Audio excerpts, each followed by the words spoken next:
Bien, ¿no? Sí, sí, sí, vamos pasando el play, mutuamente. Es un primer plano. Es un primer plano. María sale fenomenal. Se ven las caras. Muy bien. Bueno, comenzamos. Sí, sí, sí, sí. Bien, buenos días a todos y a todas. Damos comienzo, por fin, a pesar de la demora, a esta novena sesión del ciclo de charlas, Historia dialogada, que levanta el espejo. Y como siempre, por dar las gracias en primer lugar a la Facultad de Filosofía y Letras que ha financiado este evento, también al Departamento de Historia Moderna y como siempre a los investigadores principales del proyecto REX, la profesora Cristina Lozano y el profesor Manuel Herrero Sánchez. Hoy contamos con la participación del profesor Antonio Álvarez Osorio Alvariño, que es catedrático de esta universidad. Y bueno, tenemos el placer de que pues haya aceptado nuestra invitación. Bueno, ante esta sala creo que no es necesario presentarlo, pero por decir alguna cuestión. Como digo, es catedrático de América, de la Universidad Autónoma de Madrid. También recientemente ha sido investigador principal de este proyecto FAILURE, además de esos proyectos de América en Madrid, para conocer su segunda parte. Y es, bueno, académico también de la Academia Ambrosia de Milán desde 2004 y miembro del Comité Científico Internacional de Doctorado de la Universidad Católica de Perú. Entre sus grandes obras, aunque ya iremos tratándolo poco a poco, está la publicación de lo que fue su tesis, ¿no? La República de las Parentelas, el Estado de Milán en la monarquía de Carlos II. También el volumen coordinado y editado junto al profesor Bernardo García García, La monarquía de las naciones, patria, nación y naturaleza de la monarquía de España. Y otra serie de volúmenes como Víspera de sucesión o más reciente Imperio, que es recientísimo, de anteayer, si no me equivoco. ¿De ayer? De ayer. Pues más reciente todavía. Bien, pues si te parece, comenzamos la entrevista. Como siempre, bueno, por plantear un poco la dinámica, va a ser 1 hora y media, entrevista un poco menos, y un último turno de preguntas. Siempre empezamos con los inicios de la carrera investigadora y es evidente que, bueno, tu tesis agradece a dos grandes nombres, el recientemente fallecido Ignacio Pienza y Cesare Mozzarelli. ¿Qué recuerdos tienes de ambas figuras que te puede aportar una input de historia? Muchas gracias. Lo primero, muy buenos días a todos los que se conectan y a todos los que estéis presentes, a todos y todas. Bueno, pues muchísimas gracias por estar aquí. Y muchas gracias, Mario Alberto, porque como ya hemos comentado en alguna reunión, yo creo que esta iniciativa de los viernes, básicamente los viernes, ¿vale? El hecho de coincidir y hablar de historiografía durante pues, un par de horas, es una experiencia estupenda, yo creo, para el Departamento de Historia Moderna. Y yo creo en general para la reflexión en la historia moderna en nuestro país y más allá, ¿no? Con lo cual yo creo que habéis llevado a cabo una iniciativa ejemplar en la que estamos todos aprendiendo muchísimo y reflexionando sobre nuestro oficio. Hay historiografías como la italiana, como otras historiografías que hacen muchísima reflexión, la francesa, la inglesa, sobre la historiografía y sobre el método de historiar, etcétera. En la historiografía moderna se echan falta a veces un poquito más de reflexión sobre, digamos, las corrientes, dónde estamos, hacia dónde vamos.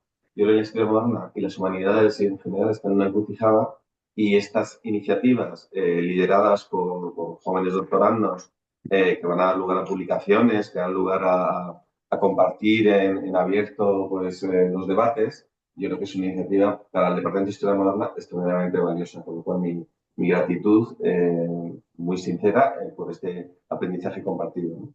Con respecto a la tesis doctoral, mi tesis doctoral inicialmente iba a ser una tesis doctoral muy comparativa, porque había pensado en el Reino de Aragón, Principado de Cataluña, comparado con el Reino de Nápoles y el Estado de Milán en la época de Carlos II, y al final, cuando ya llevaba 800 páginas sobre el Estado de Milán, dije, hay que entregar, ya han pasado 4 años, yo me he acabado en la FPI, y entonces dije, creo que toca entregar, entonces, bueno, pues ya en el futuro seguiré trabajando sobre otros territorios, ¿no?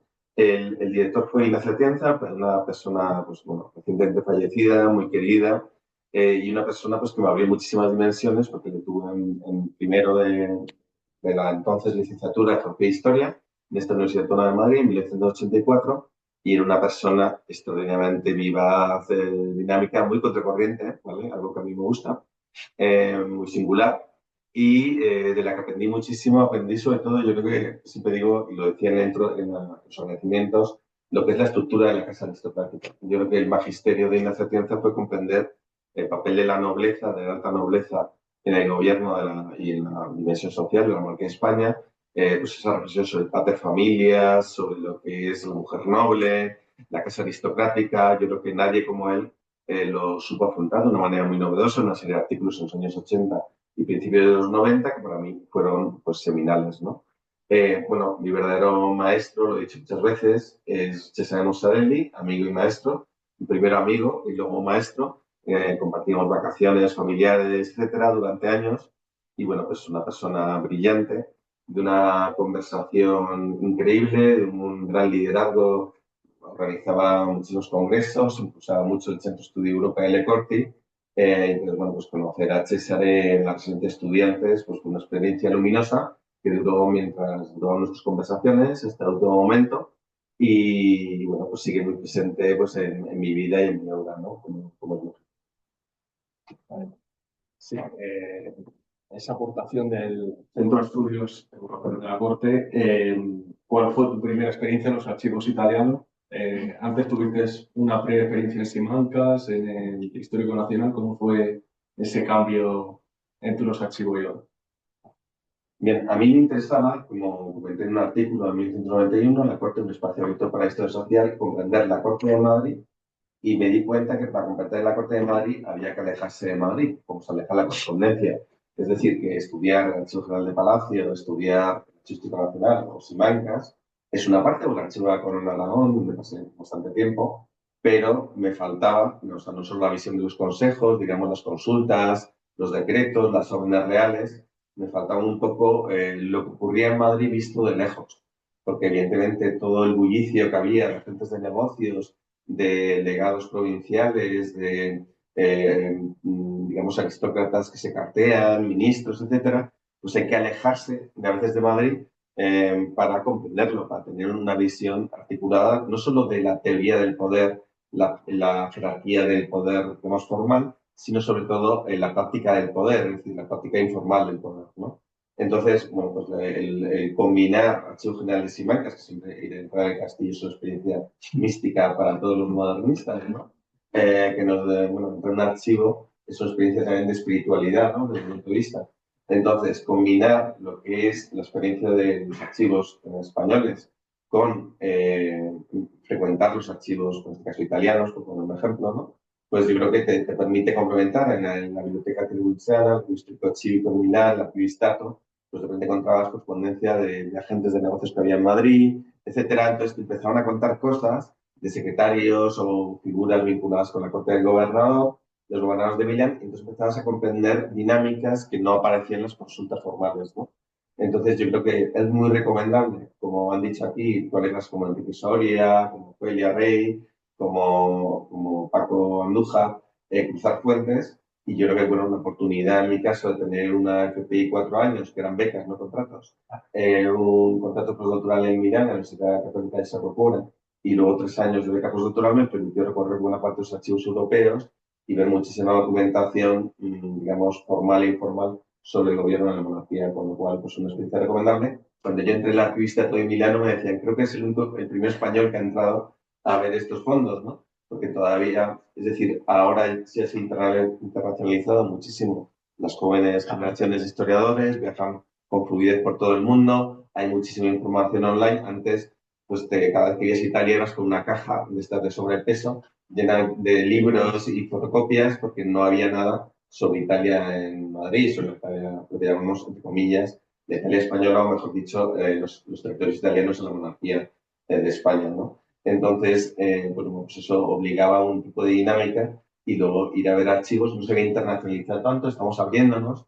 España acababa de entrar en la Comisión Económica Europea en el 85, 86 y fue un momento de apertura. Empezó pues, Alicia a trabajar sobre Flandes, Fernando Auguza antes y luego Rafael Lladares sobre Portugal, Carlos Hernando, figura clave sobre el Reino de Nápoles. Entonces estaba viendo un poco y descubriendo que no solo era historia local, historia nacional, sino que había un pasado de varias naciones que compartieron un destino dentro de la monarquía española.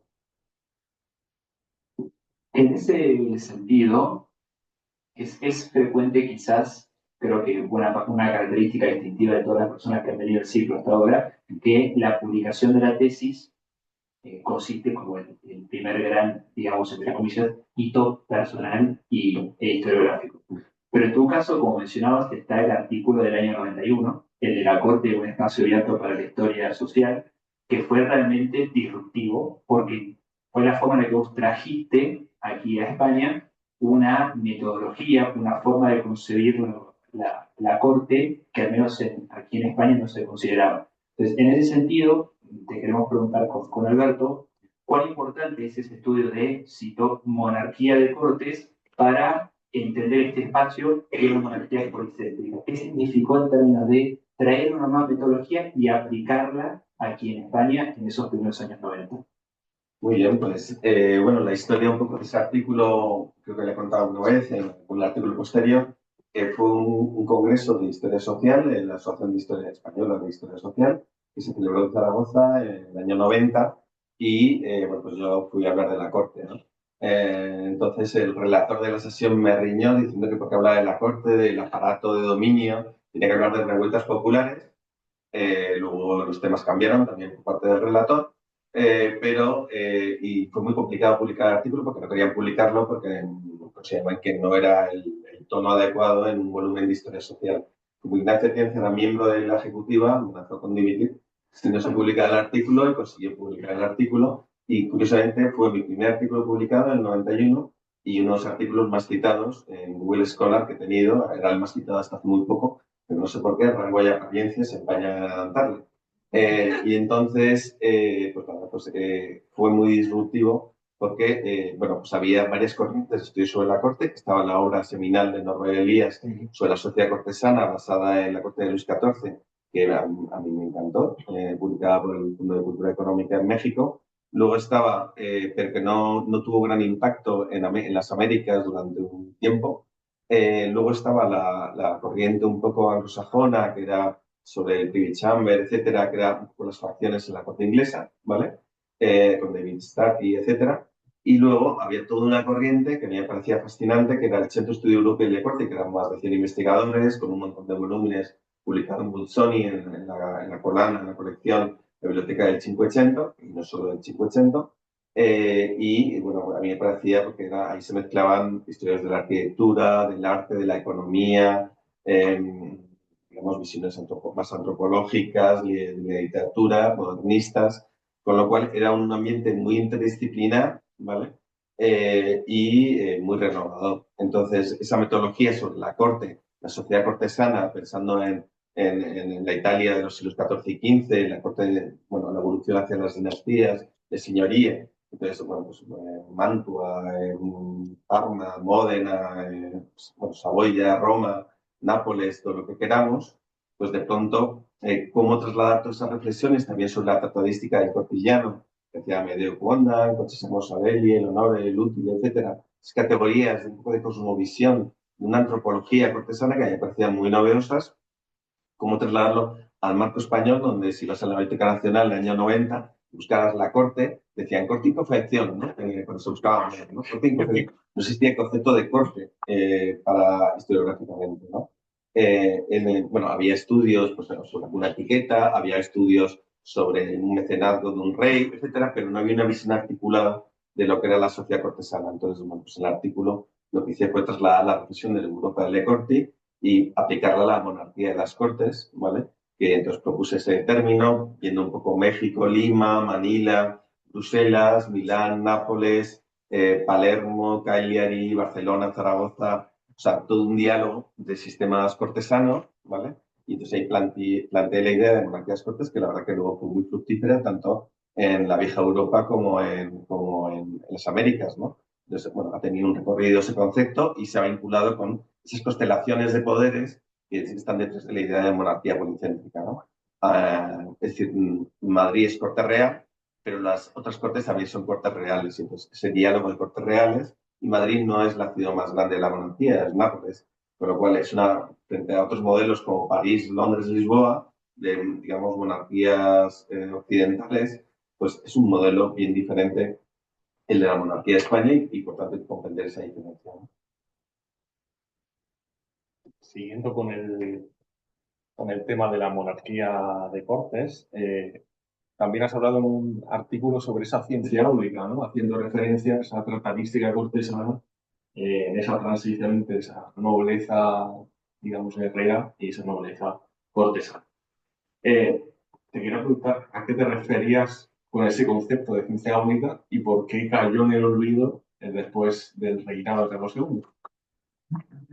Bien, yo creo que a nosotros nos parecía muy interesante que en el ambiente italiano se había tocado mucho, estaba Leopolda, Cesare, el diálogo entre historia moderna e historia de la literatura, aplicado a la tratadística cortesana. Y en cambio en España, pues la tratadística cortesana, no concebida a veces como tratadística cortesana, estudiaban tratados concretos, ediciones concretas, el menosprecio de corte y alabanza de aldea, Antonio Rivera, de un lucha filológico-literario, pero no había un diálogo entre, bueno, la sociedad y generar una serie de productos con lo cual dialogan con la sociedad, ¿no? Entonces, eso que se está produciendo en Italia no se está produciendo en España.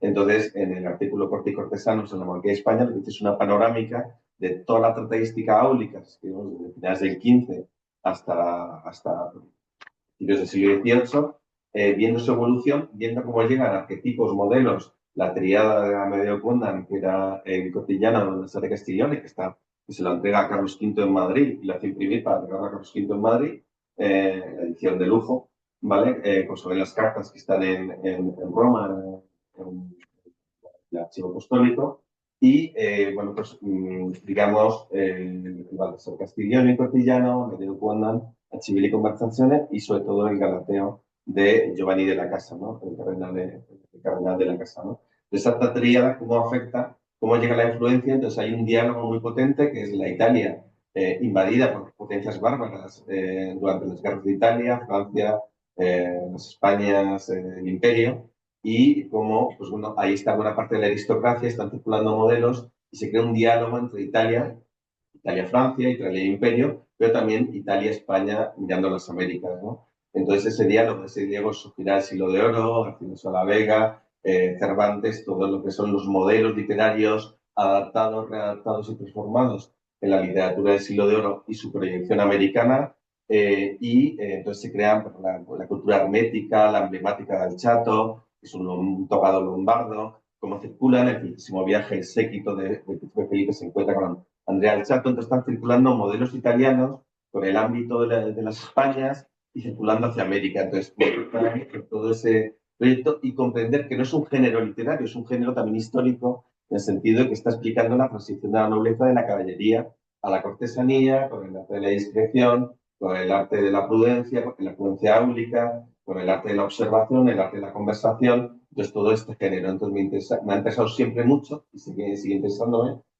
un poco el impacto de los valores y formas de comportamiento, cómo se van generando en la edad moderna y qué cosmovisión, cuando vemos el teatro del siglo de oro y vemos unos conceptos, no son los del siglo XXI, son significantes, significados del siglo XVI, del siglo XVII, del siglo XVIII, y hay que, digamos, crear campos semánticos un poco con la historia conceptual alemana y comprender esos conceptos en las cartas de los nobles. Es decir, si no somos capaces de ver qué hay detrás de un concepto como la discreción, como ser discreto, pues entonces no comprendemos una parte de la cosmovisión del antiguo régimen y de la cosmovisión de la nobleza cortesana. Entonces, ese era el objetivo de esa reflexión y además me sigue ocupando y preocupando. Pero curiosamente, pues, todos esos trabajos que he hecho sobre la discreción y vinculados con el modo de vida se citan más en el ámbito de la literatura, paradójicamente, que en el ámbito de la historia, que seguimos un poco ausentes de comprender un poco las categorías mentales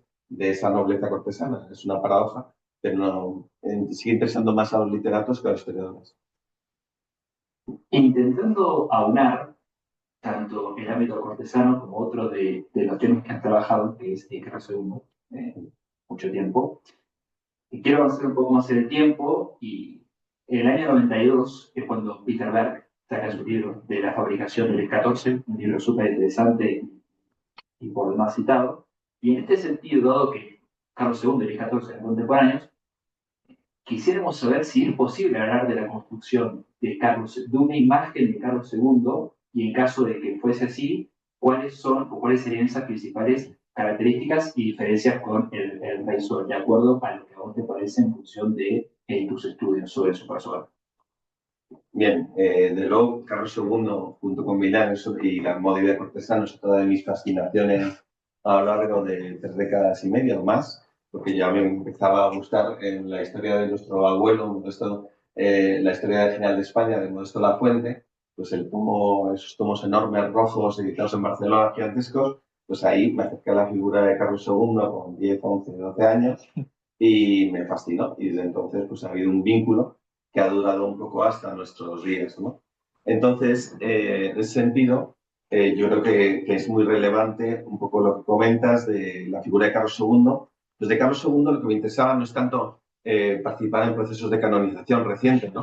Canonización política, tanto de Mariana como de Carlos II, sino que me interesaba más es esa majestad un tanto eclipsada, por diversos motivos, que permite ver todo el engranaje del sistema de la corte, ¿no? Dado que se eclipsa al rey, de Felipe de dos reinados como Felipe II o Carlos V, se eclipsa al rey, pues puedes ver la figura de los confesores, la aristocracia palatina, los ministros, los secretarios de despacho, los enanos de corte. Entonces puedes comprenderme un engranaje que siempre está ahí, pero que a veces la figura del rey eclipsa solarmente, ¿no?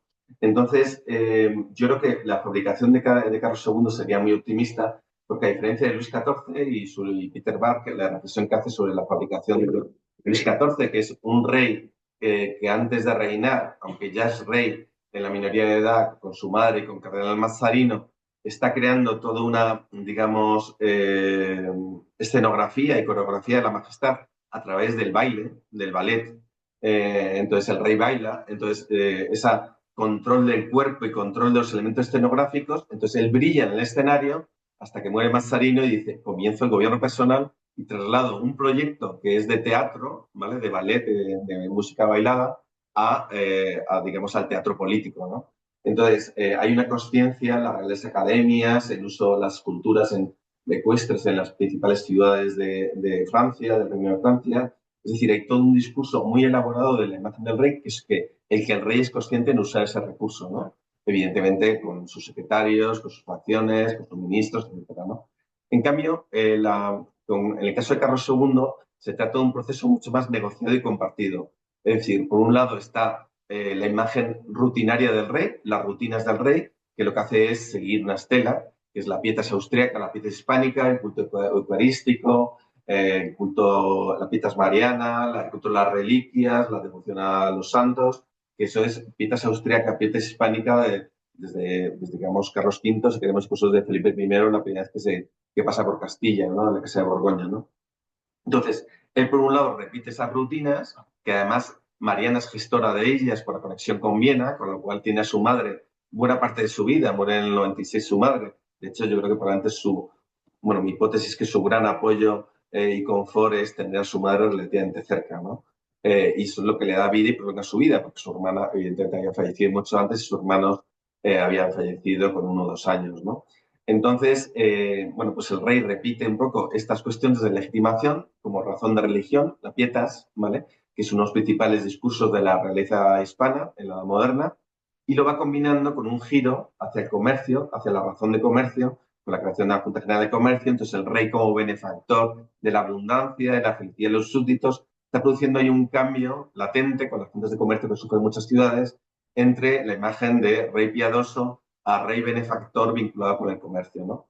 Pero más que lo que proyecta el rey está lo que negocia Entonces, hay otras imágenes: rey prisionero, rey aletargado, rey dormido, rey niño, rey rex inutilis, que es una imagen que existe en la Castilla bajo medieval para, digamos, incapacitar la majestad y su capacidad de decisión, ¿no? Por lo cual hay una tensión dialéctica entre imágenes, y entonces su imagen es negociada, es fabricada por muchos, tiene muchos operarios, la aristocracia palatina, el sector de Don Juan, pero luego también en los territorios, en los reinos, en esa monarquía de 22 reinos, pues los reinos del Perú, pues en la Catedral de Lima, con una imagen de Carlos II como emperador inca, después del decreto de los honores de 1797, cuando se concede los honores de la hidalguía de Castilla a los indios principales y caciques de toda América. Y también se facilita la carrera eclesiástica de los indios principales, de los caciques, ¿no? Muy combatida por algunas órdenes religiosas, pues, y la carrera hacia los obispados, ¿no?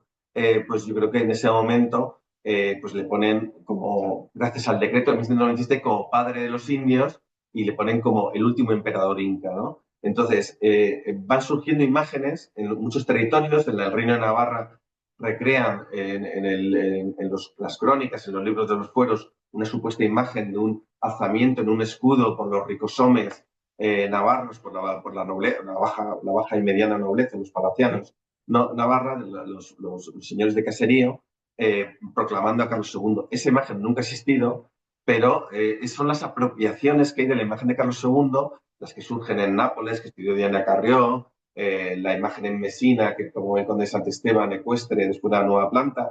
Es decir, hay como unas apropiaciones de los actores locales, por lo cual vemos una imagen que refleja lo que es la monarquía de Carlos II, ¿vale? A la que hemos dedicado un libro muy reciente, que no me resisto a enseñar en la cámara, ¿vale? Bifronte Imperio de los Mundos, la monarquía de Carlos II en Europa y América, coordinado por Cristina Bravo Lozano, que está aquí, con Roberto Quirós Rosado y por mí mismo, y con el agradecimiento a todos los autores que han permitido, pues, investigar sobre una visión comparada sobre todos los territorios europeos, americanos de la monarquía, pero también los países norteafricanos, el Reino de las Islas Canarias y Filipinas y las Islas Marianas, ¿no? Con lo cual, bueno, pues esa fabricación compartida, esos millones de súbditos, sobre todo los poderosos que participan en la fabricación de la imagen del real, en las monedas, en los bustos que hay en Nápoles, en L'Áquila, etcétera, pues refleja un proceso un poco bueno, de una dinámica no de fabricación por un centro que proyecta, sino una majestad compartida y una majestad negociada, que es la clave de la conservación de la monarquía y de evitar la desmembración durante casi medio siglo. Uno de los conceptos discutidos, en este caso con la profesora María Luz González Mezquita, y también se discutió con Luis Rigol, el concepto de opinión pública que puede estar presente a través de esa gaceta dada por José de Austria. ¿Qué opinión te merece utilizar ese concepto para esa etapa?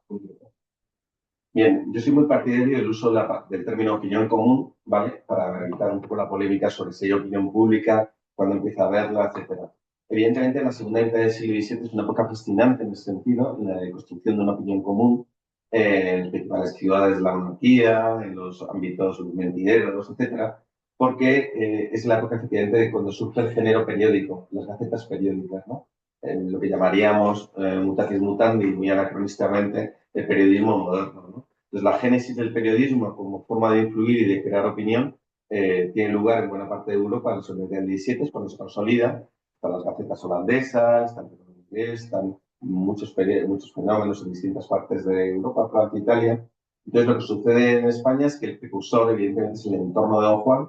En este caso, Pablo Bermúdez, un borgoñón del condado de Borgoña, que se convierte en un agente clave y que, bueno, que descubren un poco el papel que ya se había utilizado previamente en otras guerras, etcétera, lo que es la publicística, las relaciones de guerras, de batallas. Se han trabajado para el tema del Parnaso de Italia mucho en la época de los años 10, 20, 30 del siglo XVII, pero ya es de esas publicaciones periódicas sistemáticas, ¿vale? Que comienzan también con la guerra de Portugal, donde pues, Pablo quiere hacer pues, las campañas hacia Madrid, hacia, digamos, el papel de Don Juan en un contexto de incertidumbre sucesoria, pues bueno, pues los éxitos militares de Don Juan convertidos en gaceta periódica. Evidentemente, cuando vienen los reveses después de la conquista de Évora y la desastrosa retirada de Évora, pues ya se dejan de publicar y se retomarán pues desde Zaragoza, la corte de Zaragoza, como avisos del norte, y luego ya surgirá la Gaceta de Madrid, ¿no? Entonces estamos en un contexto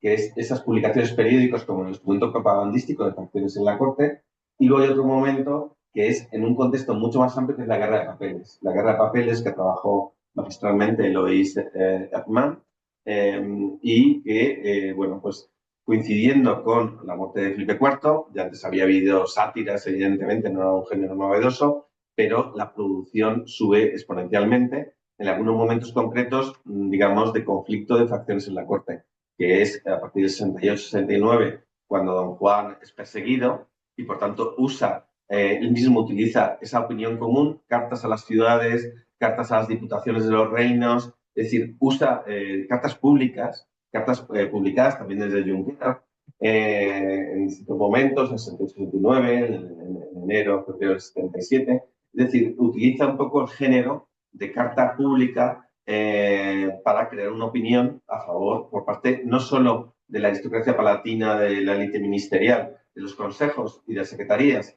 sino, digamos, en las ciudades como Trencortes, en las ciudades metrópolitas con Aragón, es decir, crear un partido en la opinión común, con lo cual en la época de Carlos II la opinión común es básica, las sátiras según el momento van creciendo, la guerra de papeles, la exhortación cristiana, etcétera, van surgiendo, circulan, por supuesto, impresos, pasquines en la puerta de Palacio, pues unos momentos difíciles para la regencia, para la posregencia, a mediados de 1676, es cuando en la puerta de Palacio ponen un pasquín que, dicen, afectaba al decoro de la reina por su relación con Valenzuela. Es decir, la guerra de imágenes, la guerra de papeles, la guerra de impresos periódicos, les tiene en toda la monarquía, digamos, en la época de Carlos II, y lo hace fascinante, ¿no? Para comprender esa dinámica que no son solo las funciones de la corte, sino es la opinión publicada o la opinión manuscrita. Corre manuscrito, corre, y que llega, por supuesto, a Lima, a México, a las ciudades americanas, y que están todos los adendas de todos los embajadores, agentes de negocios, legados que hay en Madrid, con lo cual podemos ver ese género en casi todos los archivos europeos y americanos.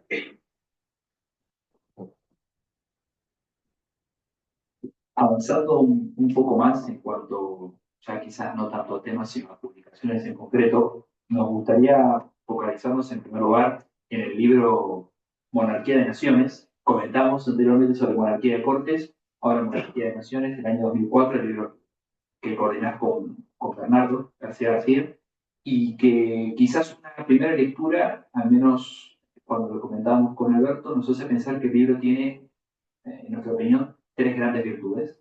Primero, es un libro pionero en ese sentido, en ese tema, de concebir a la monarquía en ese sentido, en esa concepción.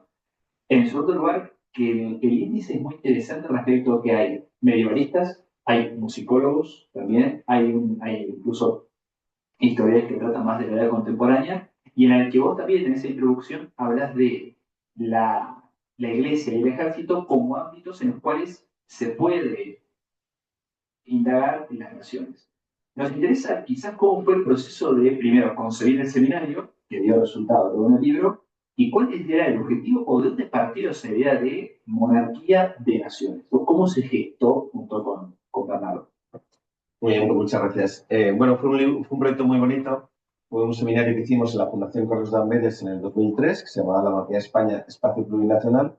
El contexto político era muy concreto, era el gobierno Aznar, donde hablaba que España era la nación más antigua de Europa y que era nación única. Entonces nosotros, claro, si lo aplicábamos hacia el pasado, como también nos sucede en nuestros días, lo que vemos es que la Monarquía de España es un espacio plurinacional. Nos interesaba remarcar un poco ese espacio plurinacional, porque si no, no se comprendía. Muy frecuente proyectar, digamos, los complejos y las gestas del presente y el futuro y el programa político del presente y el futuro hacia el pasado, pero supone, evidentemente, desnaturalizar la monarquía de España, que por su naturaleza, una monarquía de 22 reinos, es una monarquía plurinacional, ¿no? Entonces, bueno, pues hicimos el seminario en la Fundación Carlos de Amberes, no es casual el lugar. La Fundación Carlos de Amberes es una corporación de nación, de la Nación Flamenca en Madrid, con lo cual nos está explicando que la Nación Flamenca era operativa en Madrid, hay grandes cortes, quizá Roma, quizá Viena y quizá Madrid, que son cortes plurinacionales. La principal es Roma, Caput Mundi, madre de naciones, pero también Madrid era madre, madrastra de naciones, y Viena también. Entonces, esas monarquías complejas que tienen varios sistemas y que articulan varias realidades nacionales, pues yo creo que es fundamental comprenderlo, ¿no? Entonces, por eso propusimos, a base de un convenio de la Universidad Autónoma de Madrid, la Fundación Carlos Amberes, celebrar este seminario. Hicimos más, como el de la pérdida de Europa, la guerra de sucesión, los vísperas de sucesión, en un matrimonio feliz con Bernardo García, un matrimonio que fue estupendo, mantenemos muy buena relación, que permitió generar una serie de obras que nos parecían, bueno, unas reflexiones relevantes. También en ese momento nos hablaba de la guerra de sucesión, luego se habló bastante, hablando de la pérdida de Europa, con lo cual, bueno, elegimos una serie de temas que permitían una visión. Teníamos un límite que era Europa. Nosotros hemos hecho un esfuerzo, como dijimos, en los años, digamos, 90, por salir y por comprender la dinámica europea, pero nos faltaba la dinámica americana. Por eso también es importante el Imperio Bifronte o las noblezas de la monarquía de España en su dimensión americana.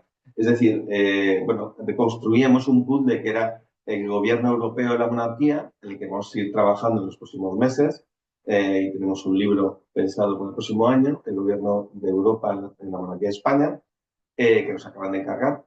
Pero nos parecía muy interesante, claro, no están las naciones americanas, no están las naciones indias, no hay muchas naciones, nos faltan otras naciones, la nación hebrea, en la monarquía de España. Es decir, bueno, hay unas cuantas naciones, muchas, pero nos faltan algunas naciones. La introducción hablamos de la naturaleza del rey como naturaleza compartida y reflexionábamos sobre la iglesia, pero por ejemplo no lo aplicamos a la iglesia americana, a la iglesia patronato real, a la iglesia del rey, y no lo aplicamos a la alternancia que hay entre españoles americanos y españoles peninsulares en muchas órdenes religiosas, la guerra por la alternancia, ¿no? Que también se produce mutatis mutandi en Brasil, en Salvador de Bahía, en Río de Janeiro, durante el periodo de unión de coronas ibéricas, como se llama. Digamos que nos faltaba la dimensión americana, pero sí que reunió a muchos expertos de muchas cronologías, colegas como Geoffrey Parker, muy queridos, y yo le salió un número que, bueno, ya he contado alguna vez que lo compró el Príncipe de Asturias en la Feria del Libro, con lo cual se agotó muy rápido, pero por desgracia no hubo reedición, entonces es una rara avis, porque es un tema que luego en nuestro país ha tenido muchísimo impacto en el debate político cotidiano, y no ha habido reediciones que hayan podido acompañar La monarquía de las naciones, digamos, un libro un poco mítico, pero bueno, agotado al año y pico y sin reedición, ¿no? Entonces es una pena, porque bueno, está en las bibliotecas de buena parte del mundo, pero no está, digamos, accesible al debate público, ¿no?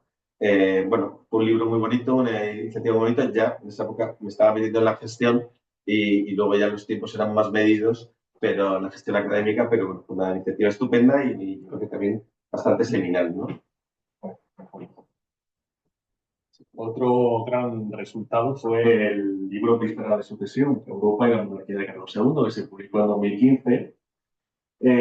Bueno, también tendremos la oportunidad de hablar de este tema con el profesor Christopher Stoll, pero se plantea también un tema concreto en ese libro. ¿Qué argumentos se plantean en la tesis del continuismo entre Carlos II y Felipe V?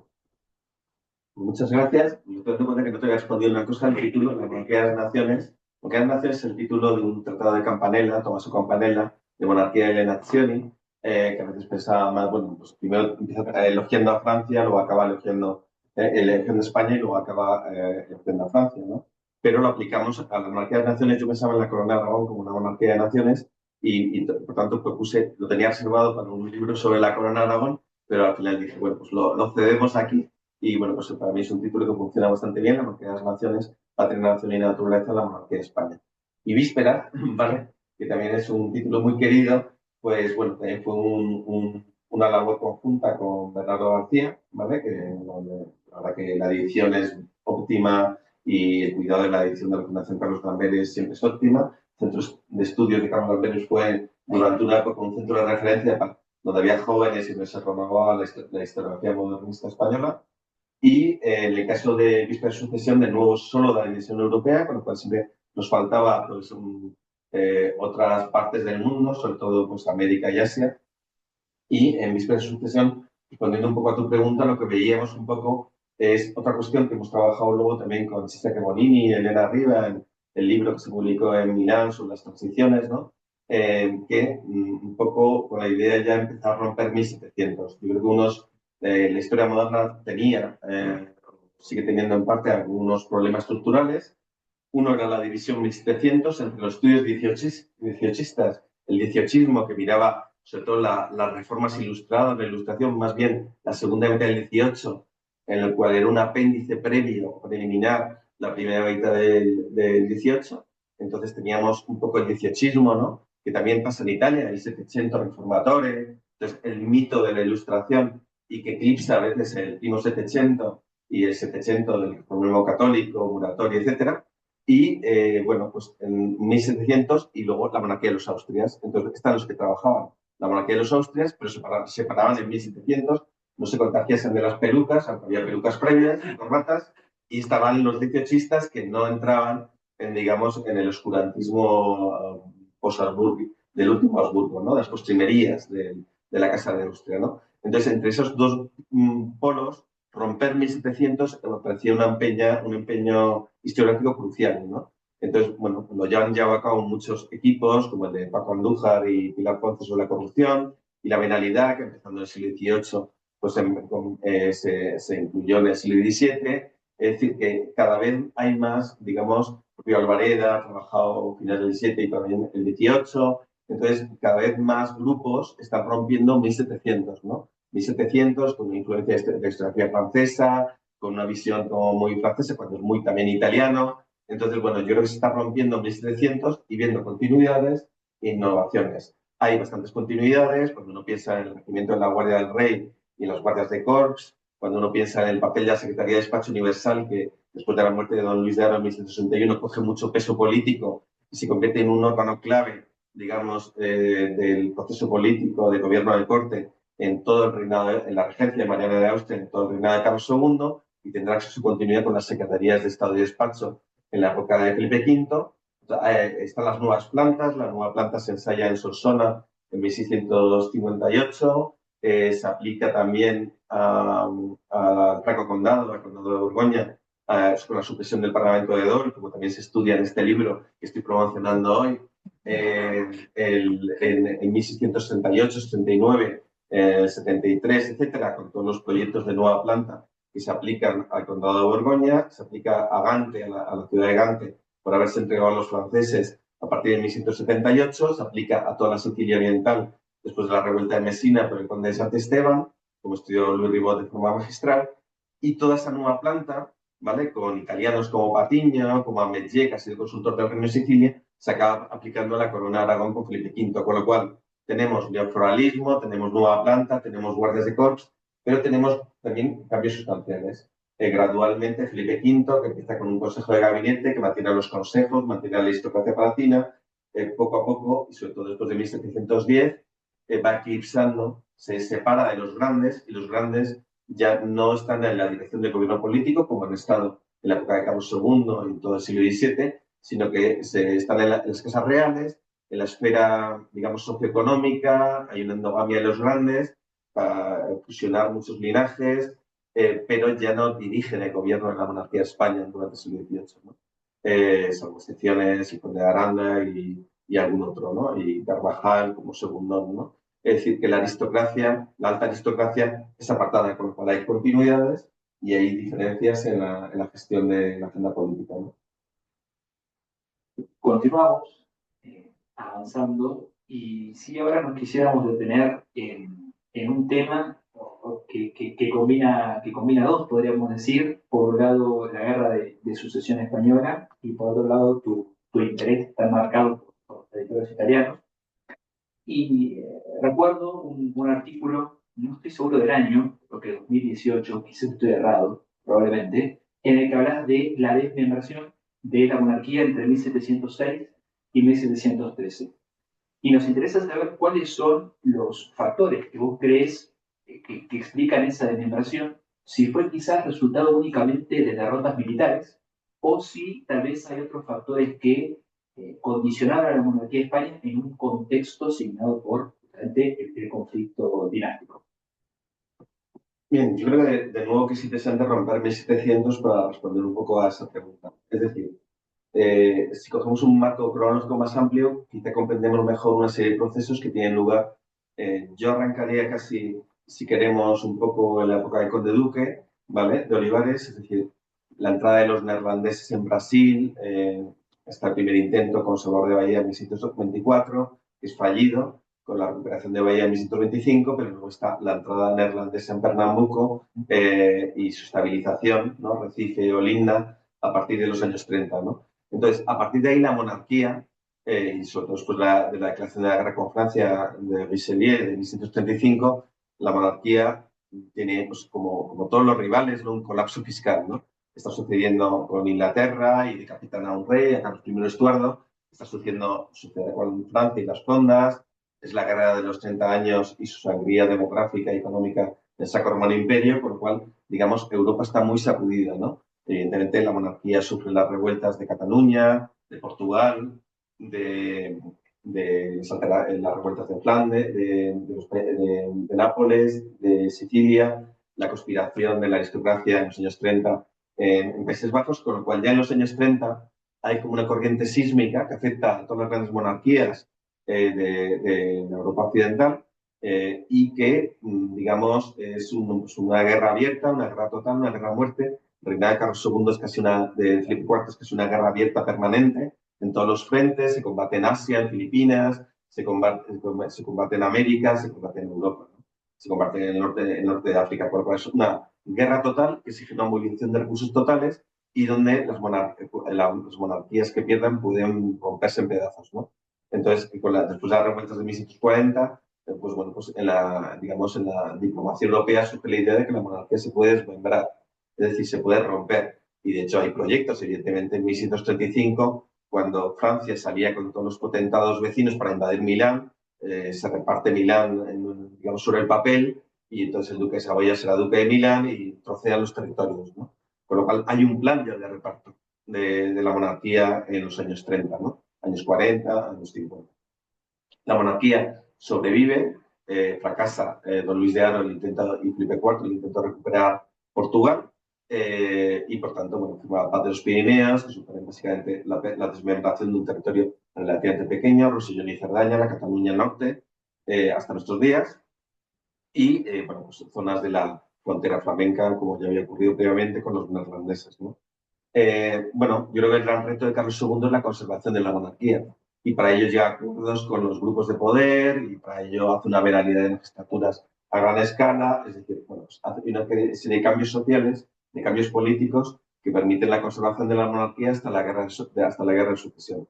Pero la guerra de sucesión yo nunca la he visto como un periodo que es 1701, 1702, 1713. Es decir, la guerra sigue después de Utrecht con la conquista de Barcelona en 1714, con la conquista de Mallorca en 1715. Hay un año de tregua, 1716, donde se prepara la flota, pero en 1717 está conquistando Cerdeña. No ha acabado la guerra en el Mediterráneo Occidental. En el 18 se conquista el Reino de Sicilia. Sigue la guerra de sucesión.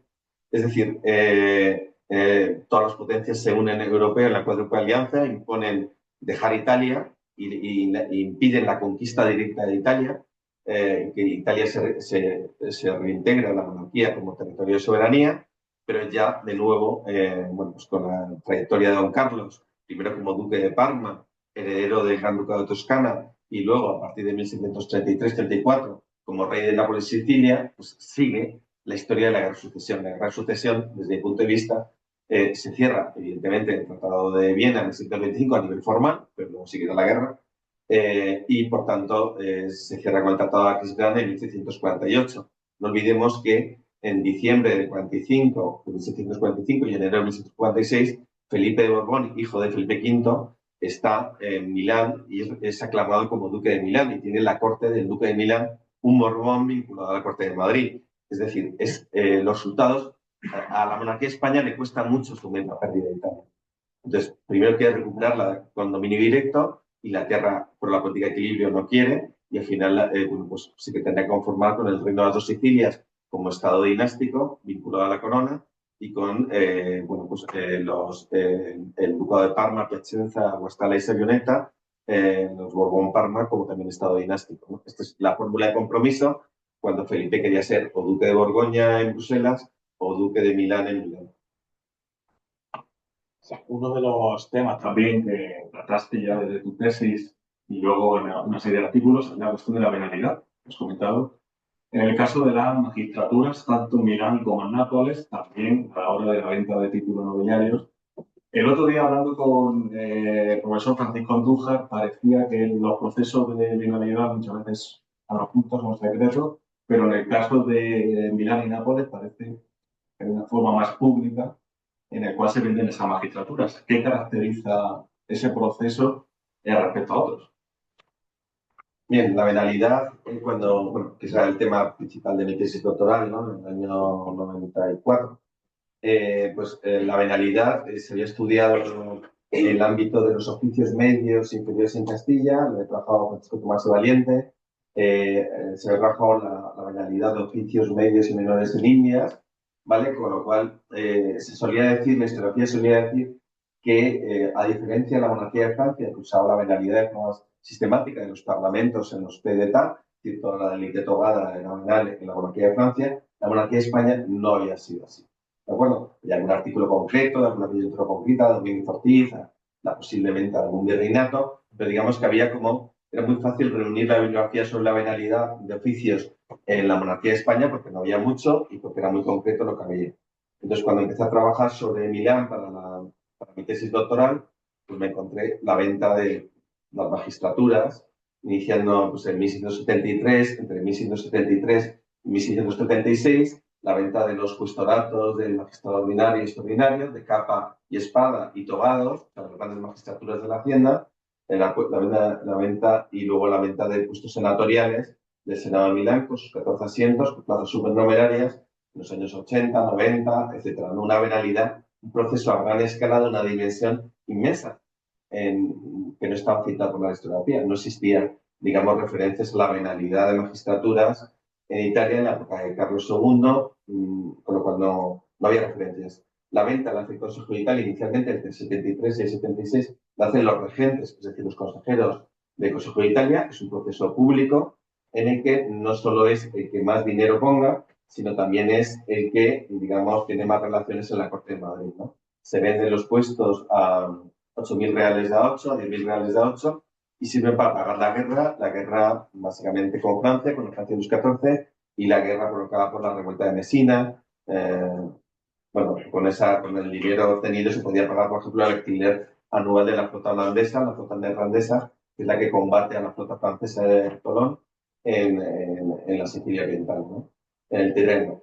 Entonces, digamos, lo que permitió la tesis fue descubrir todo el proceso de venta de cargos de magistratura y ver las trayectorias familiares, tanto de personas patricias como españoles que compraron los cargos, como de advenedizos, es decir, de familias provinciales lombardas enriquecidas, y analizar cómo impacta la venalidad y cómo cambia un cursus honorum muy pautado por las nóminas del Senado, las nóminas de los tribunales, las nóminas de gobernador, la nómina del Consejo de Italia, un sistema de cursus honorum, formarse en Pavía, estudiar derecho en Pavía, ser abogado en el foro unos años, tener judicatorios bienales y luego pasar a ser cuestor, senador, presidente del Senado o regente togado lombardo en el Consejo de Italia en Madrid. Entonces, esto cambia el cursus honorum y conviven el cursus honorum tradicional y el cursus honorum de la venalidad de magistraturas a gran escala.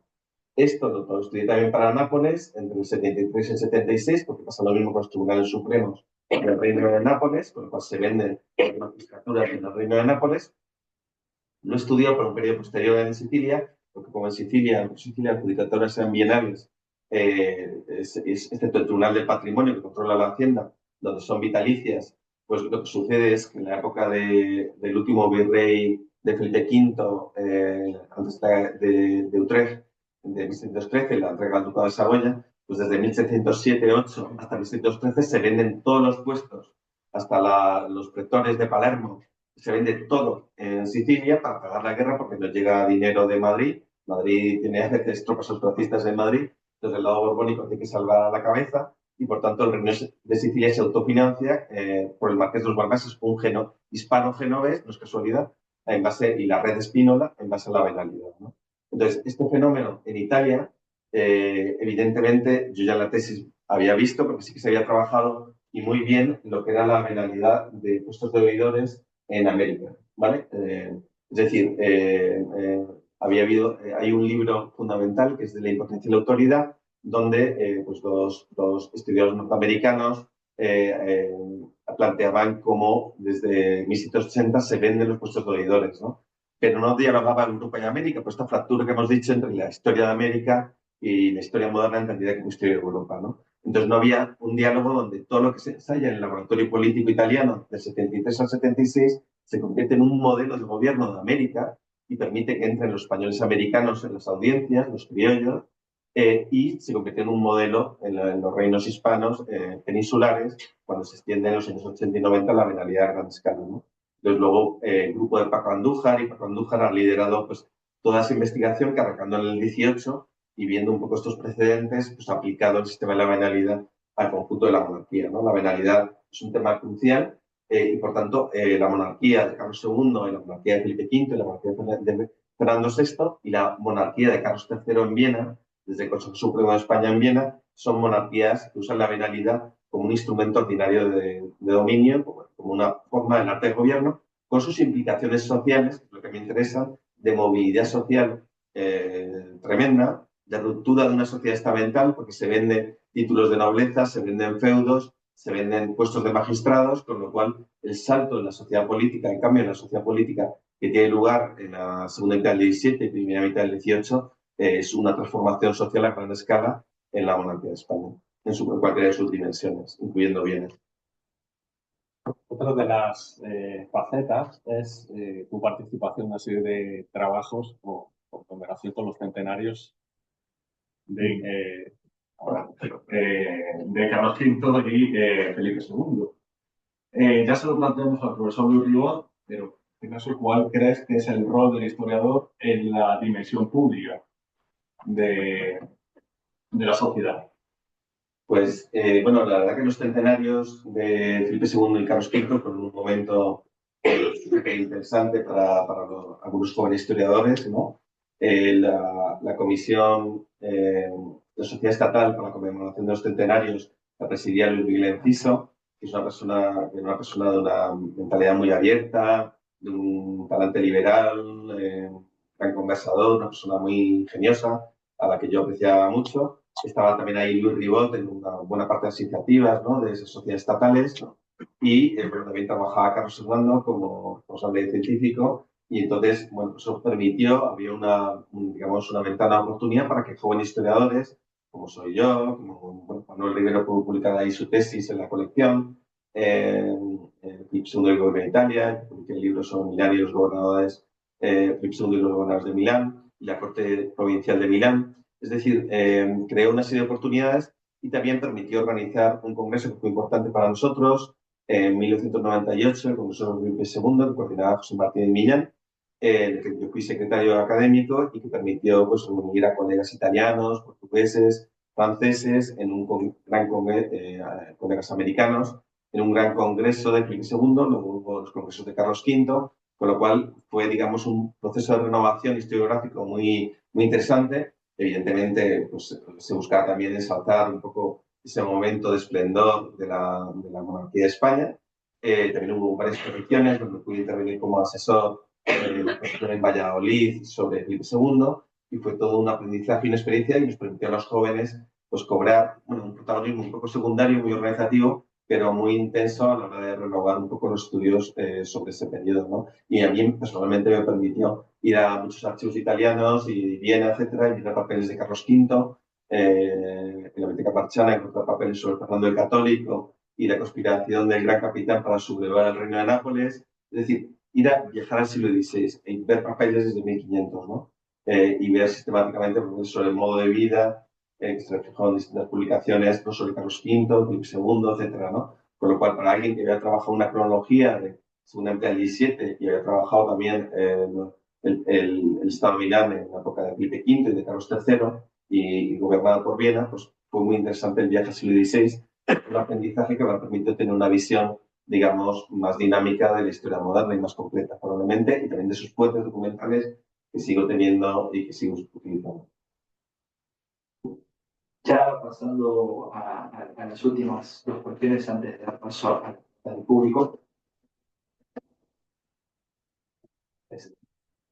Gracias, Luis. Hemos hablado, sí, de tu carrera como investigador, pero si hay una cuestión que también resalta mucho es la de gestión de grandes proyectos. Y hay uno en particular, que es el proyecto Failure, que se extendió desde mayo del 19 hasta octubre del 24, que, si no recuerdo mal, prácticamente tenía más de 100 investigadores, creo que 130 si no estoy equivocado, y a 13 instituciones públicas. Por lo tanto, nos interesa saber cómo se gestó un proyecto de esa dimensión, literalmente un proyecto europeo, y qué significó y de qué forma pudiste afrontar, vos como, digamos, investigador principal, y también los líderes de cada paquete, las dificultades impuestas por la pandemia, que fue un imponderable. El proyecto ya estaba concedido, digamos, los fondos ya estaban asignados y había que, obviamente, producir. Pero cómo en un contexto tan diferente al que ustedes habían diseñado. Pues muchas gracias por la pregunta. Muchas gracias por la pregunta, Mario.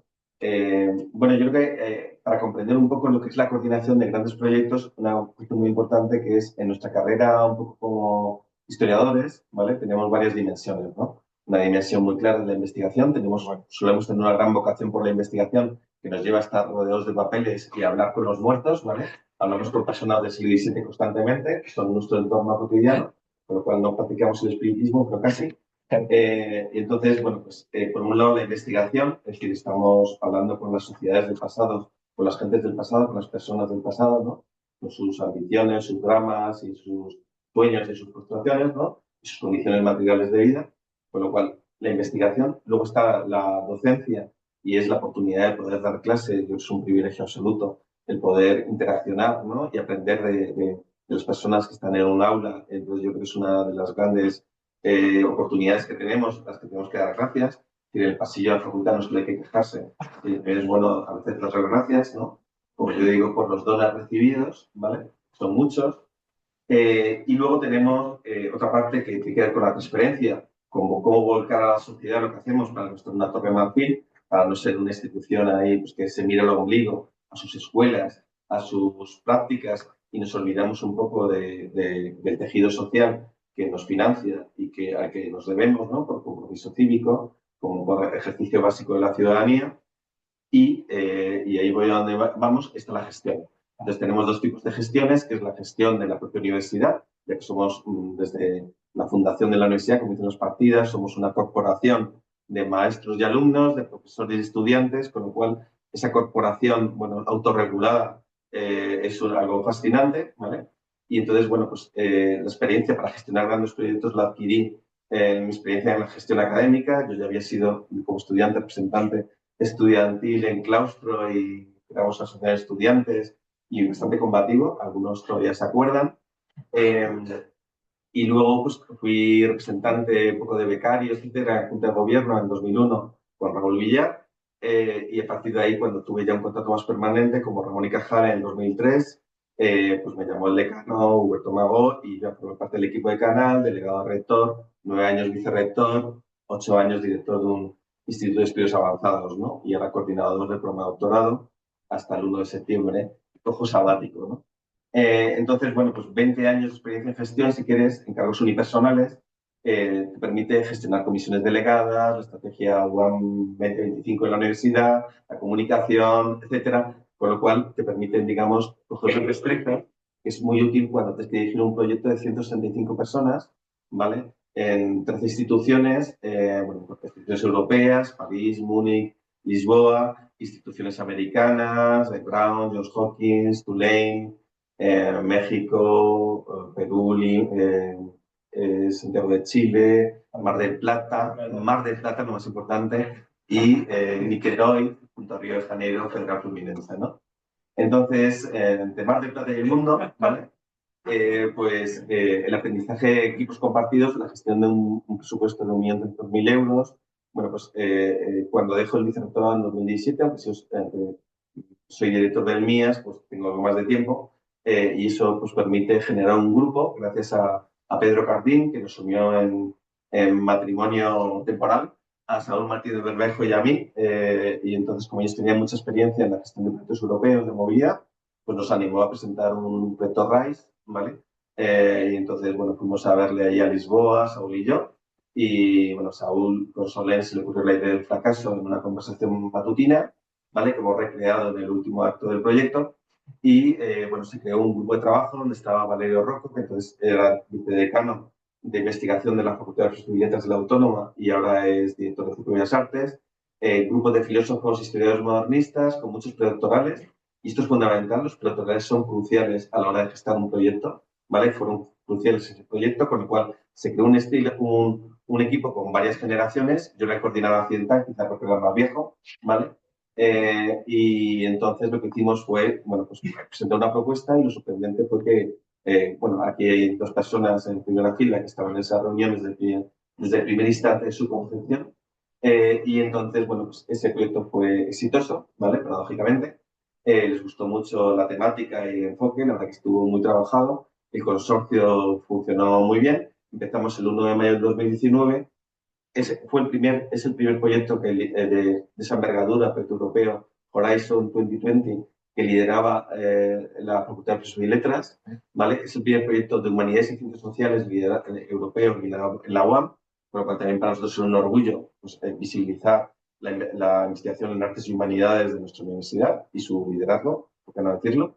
Y bueno, pues el 1 de mayo del 2019 empezó, porque procedió en el 2018 el 1 de mayo y hubo que hacer el gran agreement, que es algo un poco complicado, pero el 1 de mayo de 2019 empezamos, pero bueno, pues en febrero del 20 se interrumpió y perdimos, es un proyecto de 4 años, perdimos casi un año y pico por esa interrupción, se renovó en enero del 22, pero nadie se quería mover porque todavía estaba la variante Omicron del COVID y al final, bueno, pues en junio del 22 recuperó el ritmo hasta octubre del 24, con lo cual, bueno, hemos cumplido todos los logros, han salido un montón de publicaciones y resultados. El fracaso se ha convertido en un tema de moda, incluso muchos proyectos nacionales, de lo cual estamos muy, muy contentos. Y bueno, estamos ahora gestando un nuevo proyecto europeo con nuevos líderes más jóvenes y mucho más brillantes.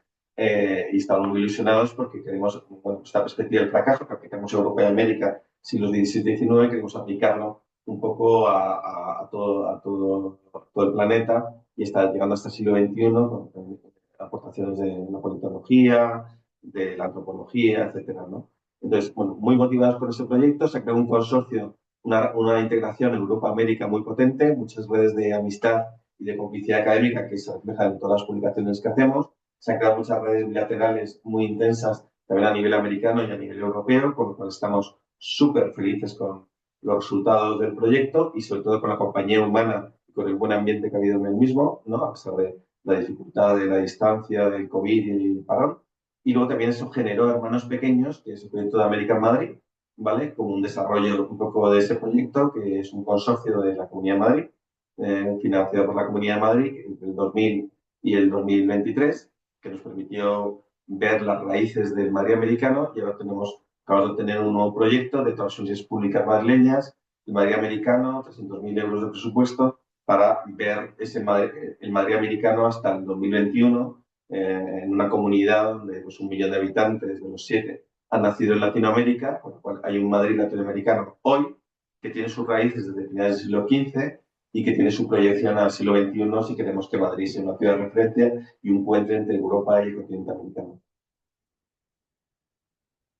La última pregunta que creo que incluso es una continuación de lo que has comentado, tanto el libro de reciente publicación ayer, literalmente el libro que salió ayer, como también en la mermada del failure y los libros que ha publicado con Bernardo, todo nos lleva a que evidentemente es el carácter mancomunado, colectivo, cohesionado, lo que genera propuestas de impacto. Entonces, como reflexión final, y antes de dar la palabra a quienes están escuchando, ¿qué significa para vos trabajar compartiendo con otros historiadores más jóvenes, quizás más grandes, pero hacia dónde va la historiografía en ese sentido? ¿Cómo ves que se está manejando esta idea de juntos podemos ir más allá en esto de redescubrir el pasado? Muy bien, pues gracias Mario por esa pregunta. Bueno, yo he tenido muchas fortunas en mi vida, ¿vale? Muchísimas. Una de ellas es las personas a las que he dirigido la tesis, ¿vale? Hay algunas personas que están en la primera fila, entonces yo he tenido el privilegio pues, de que algunas personas me han elegido, ¿vale? Y entonces me han elegido como compañeros de vida, más allá de como maestros, como amigos iguales. Entonces, bueno, pues yo quiero darles las gracias, aprovecho para dar las gracias porque, bueno, pues la vida del historiador, pues siempre recordamos con mucho cariño la imagen de Modesto Lafuente, el cuadro de la Real Academia de Historia, pues con su casero, en las piernecitas, con la mantita, que yo he hecho lo mismo, la mantita, no el brasero, trabajando de noche ahí hasta las tantas, ¿sabes? Soy muy búho, el rey de los búhos, me dice aquí un colega amigo y familiar. Y entonces, pues, bueno, pues ese trabajo, el ego historiador, ¿no? Y entonces a veces hay ego historiador y historiador del ego, ¿no? Entonces el ego está mucho en la academia, en la universidad, entonces es el yo, y es lo que yo he hecho, es lo que yo merezco, es lo que se me debe a mí. Entonces es como una rutina un poco cansina en el ámbito universitario, pero también ha sido así en el ámbito de la historia, porque la historia ha sido mucho, la historia es un narrador. Entonces desde la antigüedad greco-latina, desde Heródoto, el historiador es un narrador y también es un escritor el que básicamente hace la historia. Tucídides, Heródoto, Michelet, en la época de los genios, ¿no? Los genios historiadores, etcétera. Entonces la historia del pasado, la historia nacional, la historia de la polis, la historia nacional, se ha basado mucho pues, en una figura, Modesto Lafuente, es decir, el que trabaja solo, con miles de papeles, con todo en la cabeza, ¿no? Yo creo que otras ciencias han trabajado mucho en equipo y tienen mucha experiencia de trabajar en equipo, ¿no? Y lo normal es trabajar en equipo, ¿no? Entonces nosotros tenemos que ir cambiando un poco la mentalidad, es decir, no hay que renunciar al narrador individual, no pasa nada, el ego está muy bien, el yo no es un problema en sí mismo, pero si quieres hacer una gran pregunta, si quieres trabajar sobre la monarquía de Carlos II en Europa y América, tú puedes ir a todos los archivos del mundo, puedes leer toda la producción bibliográfica que hay sobre cada uno de los territorios de la monarquía y a lo mejor cuando seas viejecito y tengas 100 años, haces el libro que acabamos de publicar. Otra opción es hacer una alianza de 30 personas de muchos continentes y hacerte una pregunta, como tú decías, muy ambiciosa. ¿Por qué? Porque en el fondo lo que yo he descubierto, mi trayectoria personal, es que todos los grandes proyectos son trabajos en equipo. Y en el fondo el historiador está impregnándose de las conversaciones. Hemos estado hablando de César. Cuando uno iba a Italia, tomó un café, un cappuccino, etcétera, un delicioso cappuccino, pues estaba recibiendo, entonces a veces no es tan creativo, simplemente recoges lo que has oído en un lado, lo adaptas un poco a otros horizontes, o sea, el historiador trabaja mucho con el contexto, se impregna mucho de lo que le rodea, es decir, y a veces cosas que creemos que son ideas nuestras, o que yo puedo, que se me han ocurrido a mí, en realidad son una conversación previa con otros colegas, sin darnos cuenta de forma imperceptible, no es me ha robado la idea, sino pues surge la conversación, ¿no? Entonces las ideas van yendo las cabezas, ¿no? Entonces, si avanzamos, avanzamos juntos, ¿vale? Y yo soy muy anti-escuela, es decir, no creo en las escuelas, por fortuna no tengo ningún tipo de escuela ni nada que se parezca por Dios, ni las escuelas, ni las capillas, ni las sectas, ni las líneas divisorias. Yo creo que todo el mundo tiene que hablar con todo el mundo tiene que aprender, esto es como tienes que ir por varios lugares y cada uno crea su trayectoria individual trabajando también en equipo, ¿no? De forma coral, ¿no? Entonces, bueno, he tenido una experiencia maravillosa y tengo una experiencia maravillosa con muy apreciados colegas, los que respeto, admiro y a los que quiero, ¿vale? Y también, pues, aprendo todos los días con las tesis que he dirigido. Es decir, cada una de las tesis que he dirigido, las 8 tesis que llevo ahora co-dirigidas la mayoría, porque me gusta sobre todo co-dirigir para trabajar en equipo, creo que se dirige mucho mejor, pues ha sido un aprendizaje. Yo he aprendido muchísimo con los doctorandos y las doctorandas que han querido trabajar conmigo y con los doctores y doctoras que han querido trabajar conmigo. Para mí es una experiencia maravillosa. Tengo la suerte de que me considero amigo de todos y todas ellas y he aprendido muchísimo y sigo aprendiendo cada día. Yo creo que unas cosas más bonitas de nuestra profesión es la dirección de tesis doctorales, porque también es darse y recibir, es decir, es como compartir, ¿no? Y a mí me gusta mucho, también obviamente, los espacios compartidos, y yo creo que trabajar un poco en equipo y entonces eso nos ha permitido, yo creo que a nosotros, a Roberto, a Cristina y a mí, plantearnos preguntas que jamás hubiéramos podido plantearnos si no tuviésemos pues, redes de amigos y colegas en América, en Europa, que nos han permitido realmente bueno, aprender mucho como personas y bueno, pues con mucha humildad permitirnos que la historiografía española se haga grandes preguntas a nivel global, ¿vale? Y pueda ser competitiva en sus grandes preguntas con otras historiografías del mundo, ¿no? Yo creo que estamos en una muy buena dinámica y que hay que prevalecer en ella y con un liderazgo compartido, porque es un liderazgo compartido donde, bueno, la que manda es Cristina, pero los demás hacemos como que también mandamos, pero son equipos que a veces son nosotros tres, pero a veces ahora estamos con uno monográfico con Alejandro Ayana, luego también estamos en otro monográfico Monarquía de las Lenguas con Atsin Baena y con Gabriel, es decir, somos distintas geometrías dentro de una red abierta, nunca cerrada, y si se cierra sería un error absoluto, y yo intentando pues aprender y bueno, pues quitaros a Roberto que si nos da sus papeles y sus documentos y Cristina con una gran generosidad, pues yo creo que con esa generosidad y con ese talante que es esencial para avanzar como disciplina, como historia moderna, en una época de crisis de las humanidades y son las humanidades. Y la respuesta es trabajar en equipo, cada vez más en equipo y que eso se reconozca como una forma de trabajar junto con la individual de los sexenios, con la colectiva, que es trabajar en equipo como una forma clave de trabajar en la historia del siglo XXI. Para mí es fundamental. Muchas gracias, Antonio. La última respuesta fue impresionante. Fue una gran motivación para todo lo que estamos presentes. Dicho esto, sí paso la palabra a quienes están presentes, tanto aquí en sala como en virtual. Brevedad, por favor, con las preguntas, vamos un poco ajustados de tiempo. Entonces, si alguien quiere comenzar aquí en sala, Cristina quiere comenzar en sala. Bueno, pues muchas gracias, Antonio, por compartir tu experiencia. La lección magistral que has dado es impresionante. Siempre es una delicia escucharte desde hace ya tantos años que compartimos. Mi pregunta, como les ha faltado tiempo a Mario y Alberto para formulártelas, señalado que dialogas con los personajes del pasado, ¿cuándo va a terminar tu diálogo con Fernando de Valenzuela, ese personaje que tuvo ese auge y sobre todo esa caída, ese fracaso en sintonía con el proyecto de investigación? ¿Cuándo vas a terminar de dialogar con él? Muy bien. A veces tengo formas de justificada de procrastinador, ¿vale? También es cierto que he tenido una fase así de 9 añitos como vicerrector que ha sido muy entretenida y que me ha entretenido un poco, aparte de otras cuestiones como el MIAS, que tú también conoces, el Madrid Institute for Urban Study, que es una experiencia maravillosa en humanidades y ciencias sociales que me ha tocado fundar e impulsar con otros equipos diversos, ¿no? Y bueno, con Fernando Valenzuela, pues ese era pues, una de las figuras que más me interesó en el capítulo de Ascenso y Caído del Duende, ¿no? De Todo está la fuente.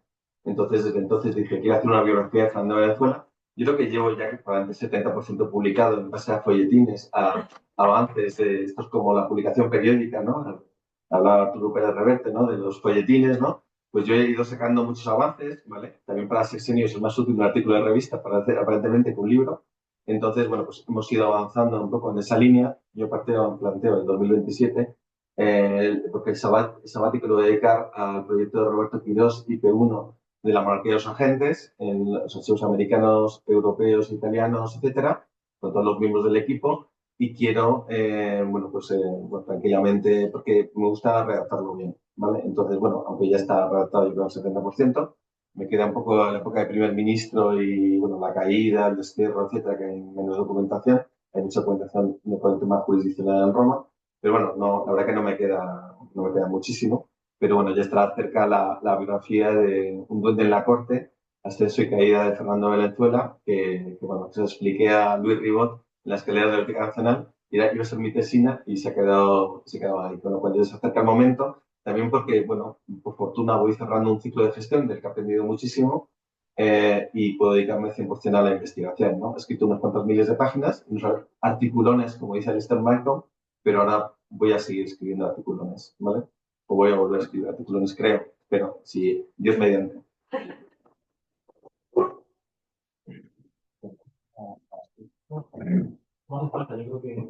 Por las dudas, por las dudas. Sí, está encendido. Bueno, pues muchas gracias, Antonio, por la charla y, por supuesto, a Mario y a Alberto por la iniciativa, que es siempre un gusto poder venir aquí a escucharos. Y mis preguntas son realmente dos, pero bueno, giran en torno al mismo tema, que es Milán. Eh, la primera pregunta es la siguiente.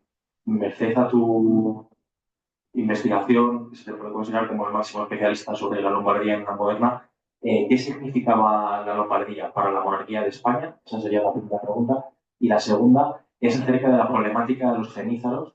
¿De qué manera puedes explicar, aunque sea muy brevemente, ese concepto que servía también un poco para encajar a aquellos individuos que difícilmente podían bueno, pues tener esa identidad única y cómo manejaban en según qué momento un origen u otro? Bueno, pues un poquito esas dos ideas. Muchas gracias. Pues muchas gracias a ti, Gabriel. La verdad que cojáis el micrófono, pues me conmueve, ¿no? Me ha conmovido que coja el micrófono por la primera persona que dirige la tesis, que es Cristina Bravo, con lo cual la primera doctora. Bueno, pues gracias, Cristina, de nuevo. Y luego, pues que Gabriel, que me ha estado siempre apoyando desde que he empezado con su TCM sobre los sacos y las guerras de Italia en la época de Carlos V, y ahora sigue con su tesis, acabando con su tesis doctoral, ¿no? Con lo cual el haber podido tener colegas como también Roberto, o Ana, que ha trabajado en Milán, pues para mí siempre es como la vuelta al origen, ¿no? Y de hecho ya le he comentado a Roberto que en mi vejez espero volver al estado de Milán con toda tranquilidad y seguir muchos lazos, porque tengo una documentación inmensa y he podido trabajar todos los periodos siglos XVI, XVII, XVIII, con lo cual creo que, bueno, pues puedo ir con más calma, digamos, sin ninguna presión, digamos, exterior, revisitando el estado de Milán, que en la época moderna no estaba muy en boga, porque la Universidad del Estudio de Milano se dedica más al periodo napoleónico y porque ya no hay tantos expertos en lo que se llama la Lombardía, entre comillas, española, que es el Estado de Milán, la monarquía española.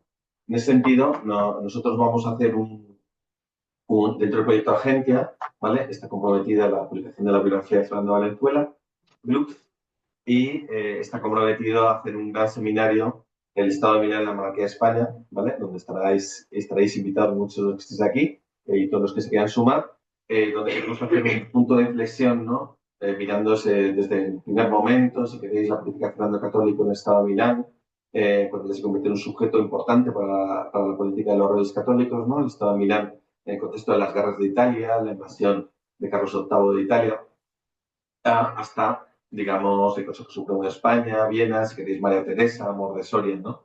Con lo cual, en realidad, son casi 2 siglos y medio de historia compartida de la monarquía de España, entre comillas, la monarquía de España, el Imperio de Carlos V también, claro, con la Lombardía, con el Estado de Milán, con Lombardía-Piemonte, las tierras del Estado de Milán, y nos interesa mucho recuperarlo como un sujeto clave, también para comprender un poco como bueno, un proyecto en Milán, espejo de Europa, ¿no? Milán es espejo de Europa, ¿no?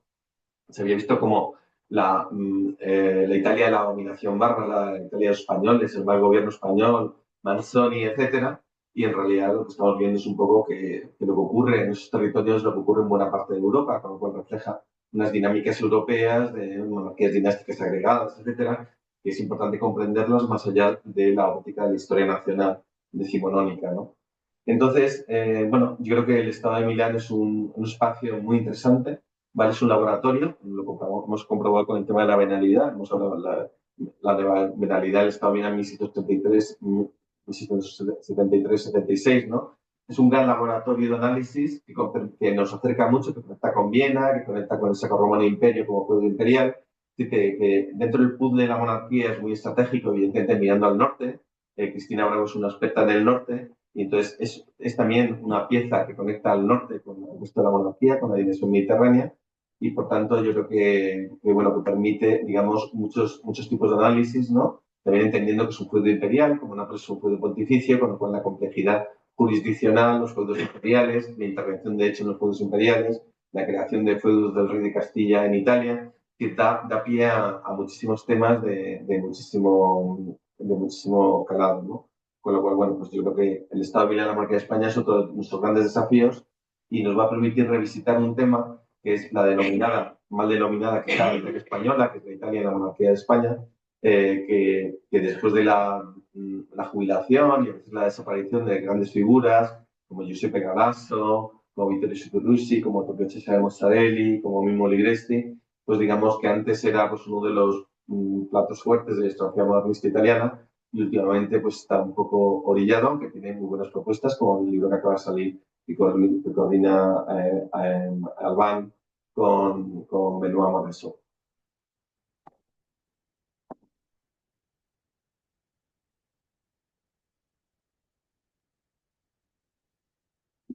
Bueno, disculpe. En primer lugar, pues me gustaría agradecer la intervención y también la iniciativa, ¿no?, de Alberto Mario, muy interesante y muy valiente y muy buenos frutos está dando.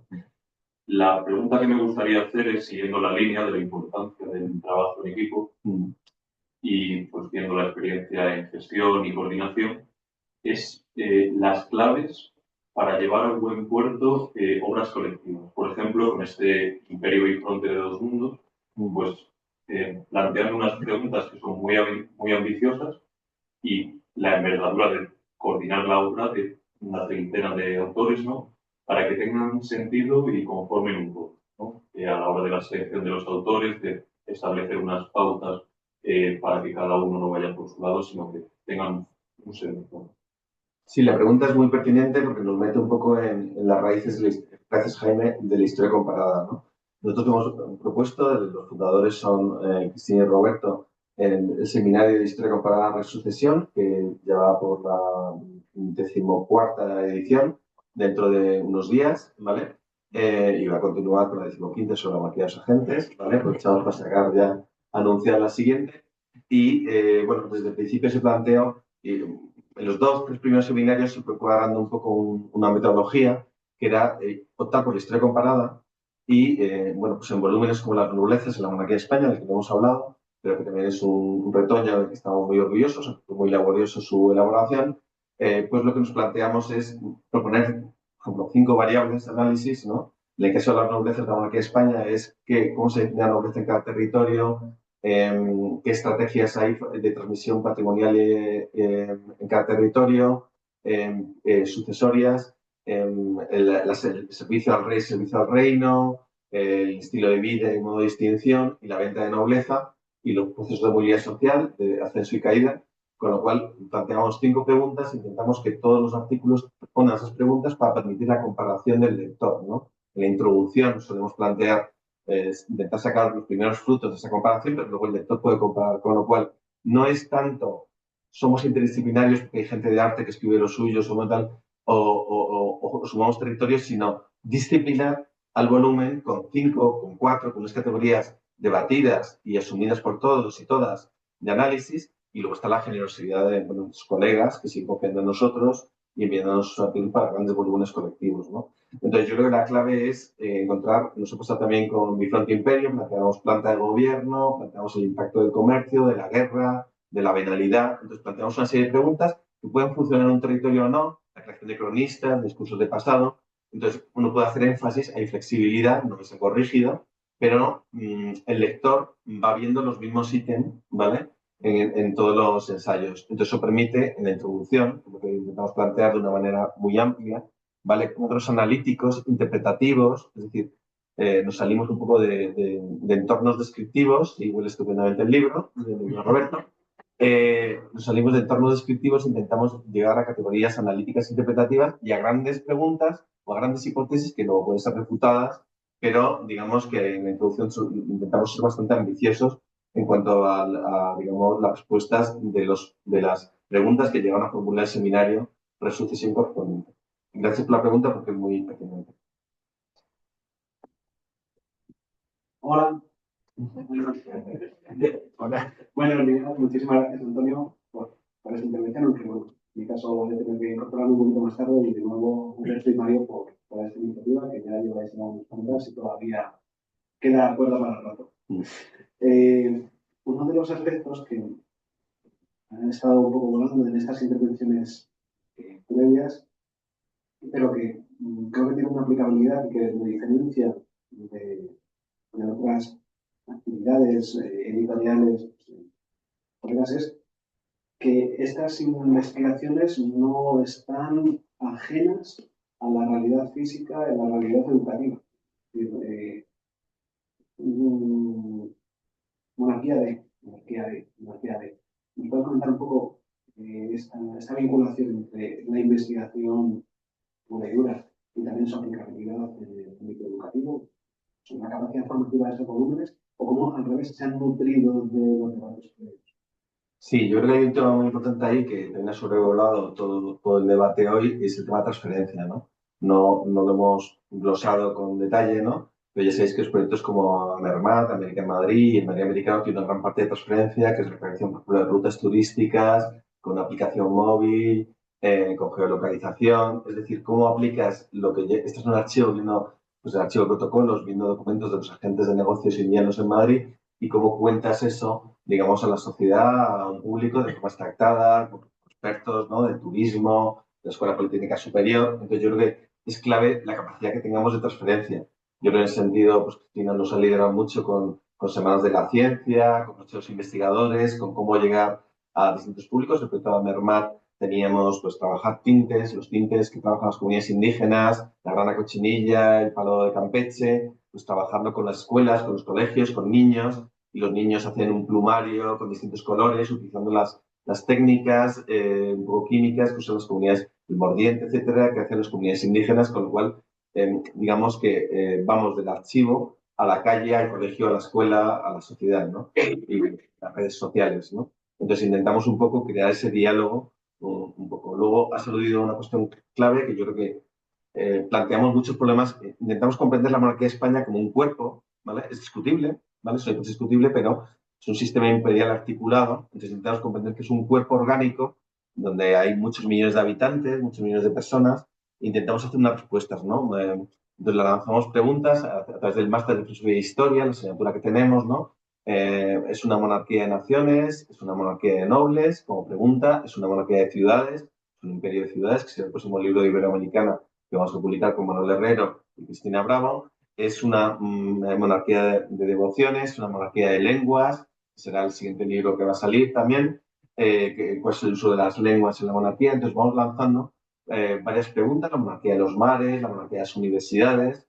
Entonces, bueno, yo creo que nos estamos acercando un poco como equipo, ¿vale? Tenéis una reflexión personal a un momento de síntesis donde esas cosas que me pedían a mí cuando me contrató Alianza Editorial para hacer un libro que nunca salió sobre la Casa de Austria, pero tenía 25 años, pues quizás esos libros de síntesis, ¿no? Se están empezando a acercar porque ya hay todo un legado de aportaciones que permiten, bueno, reconstruir o plantear una serie de hipótesis más para el gran público y para llegar a los IES, a las escuelas, a los colegios, ¿no? Yo creo que hay toda una tarea. Yo creo que en el modernismo español nos falta, y en parte lo ha hecho la Fundación Historia Moderna, crear un diálogo permanente, que antes era la figura del catedrático instituto, que era de los profesores de secundaria y los profesores de universidad. Entonces yo creo que hay que, bueno, pues de cara al futuro, tenemos que ir creando como una pasarela, ¿vale? Que nos permita un diálogo permanente entre los que expliquen historia en las aulas a los chavales y los que seguimos explicando la historia de las aulas a chavales y no chavales en la universidad, ¿no? Con lo cual, gracias Roberto y gracias por la compañía de estos años. Si hay alguna pregunta en el chat.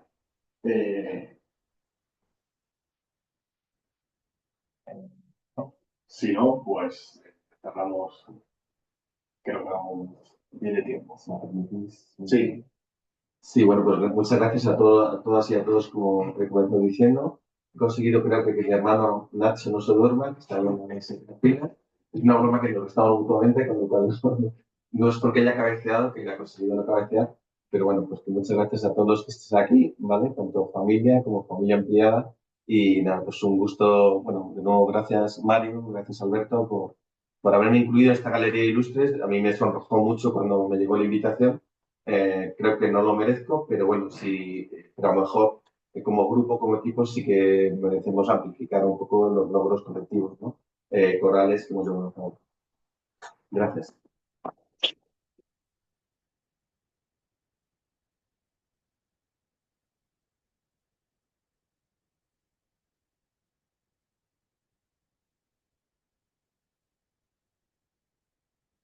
Pues damos por concluida esta novena sesión, agradeciendo tanto a al público presente en sala como a quien está siguiendo virtualmente y sobre todo a Antonio por esta sesión magistral y agraciada.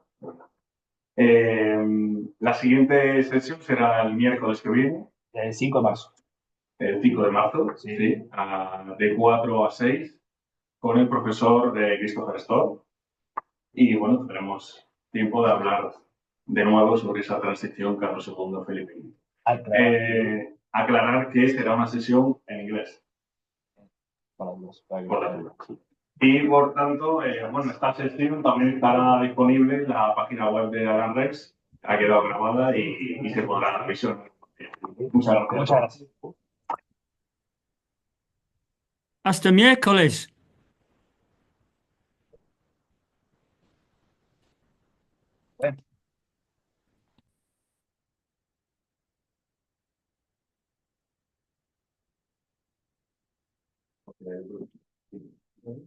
Okay.